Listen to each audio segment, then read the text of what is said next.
മതേതര സഖ്യം എന്നതിനെക്കാട്ടും അത് യോജിച്ച പേര് അത് മാങ്കൂട്ട സഖ്യം എന്ന് വിളിക്കുന്നതായിരിക്കും ഏറ്റവും ഉചിതം. ഇപ്പം നമുക്ക് കേരളത്തിലെ ജനങ്ങൾക്ക് വളരെ കൃത്യമായിട്ട് മനസ്സിലായി രാഹുൽ മാങ്കൂട്ടത്തിനെ എന്തുകൊണ്ട് ഇടതുപക്ഷം അറസ്റ്റ് ചെയ്തില്ല എന്ന്.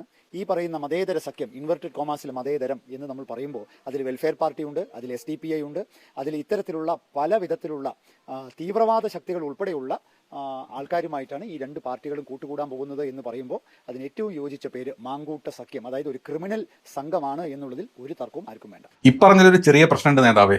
കാരണം ഇപ്പറഞ്ഞ മുസ്ലിം തീവ്രവാദികളായിട്ടുള്ള ജമാഅത്തെ ഇസ്ലാമിയും SDPIയും അതും ഇതും പോപ്പുലർ ഫ്രണ്ടും എല്ലാവരും കൂടെ ഇപ്പറഞ്ഞ ഈ പാർട്ടിക്ക് അല്ലെങ്കിൽ കോൺഗ്രസിനും CPM-നും സപ്പോർട്ട് ചെയ്യുന്ന സമയത്തെ രാജ്യത്തെ അതിനേക്കാൾ വലിയ ഭീകര പാർട്ടികളായിട്ടുള്ള RSS, സംഘപരിവാർ, ബജ്രംഗദകൾ, രാമസേന, ശിവസേന, മറ്റ് സകലമാന സേനകളും, ഹിന്ദു ഹിന്ദു പരിഷത്തടക്കമുള്ള സകല ഹിന്ദു തീവ്രവാദ രാഷ്ട്രീയ പാർട്ടികളായിട്ടുള്ള അല്ലെങ്കിൽ സംഘടനകളായിട്ടുള്ള സകല ഇന്ത്യൻ തീവ്രവാദികൾ നിങ്ങളുടെ കൂടെ അല്ലേ നിൽക്കുന്നത്.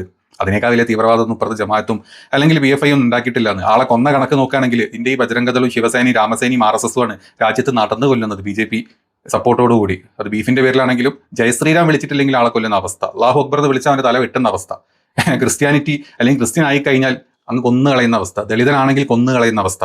ഈ അവസ്ഥ ഈ കണക്കെടുത്ത് നോക്കിക്കഴിഞ്ഞാൽ ഇന്ത്യയിൽ ഏറ്റവും കൂടുതൽ ആളെ കൊന്നിട്ടുള്ള പാർട്ടി നിങ്ങളുടെ, അല്ലെങ്കിൽ നീയൊക്കെ പറഞ്ഞ നിന്റെ ഈ പാർട്ടിയുടെ ഹിന്ദു പാർട്ടിയുടെ അല്ലെങ്കിൽ ഹിന്ദു സപ്പോർട്ടേഴ്സ് ചെയ്യുന്ന, ഞാൻ പറഞ്ഞത് നല്ല ഹിന്ദുക്കളുടെ കാര്യമല്ല കേട്ടോ, പറഞ്ഞ തീവ്രവാദ ഹിന്ദു പാർട്ടികൾ തന്നെയാണ്. അപ്പം നിങ്ങൾ BJP എന്ന് പറഞ്ഞു കഴിഞ്ഞാൽ രാജ്യത്തെ ഏറ്റവും വലിയ തീവ്രവാദ പാർട്ടിയാണ്. അതിനുശേഷം ഈ പറഞ്ഞ ജമാഅത്തെ ഇസ്ലാമിക്ക് നമ്മുടെ ഇന്ത്യയിൽ വരുന്നുള്ളൂ. നീ ബംഗ്ലാദേശോട്ട് നോക്കും, അങ്ങോട്ട് നോക്കും, അവിടെ നോക്കണ്ട, നമ്മളിപ്പോൾ ഇന്ത്യയിൽ നോക്കിയാൽ പോരെ. അപ്പം അവിടെയും വലിയൊരു പ്രശ്നമുണ്ട്.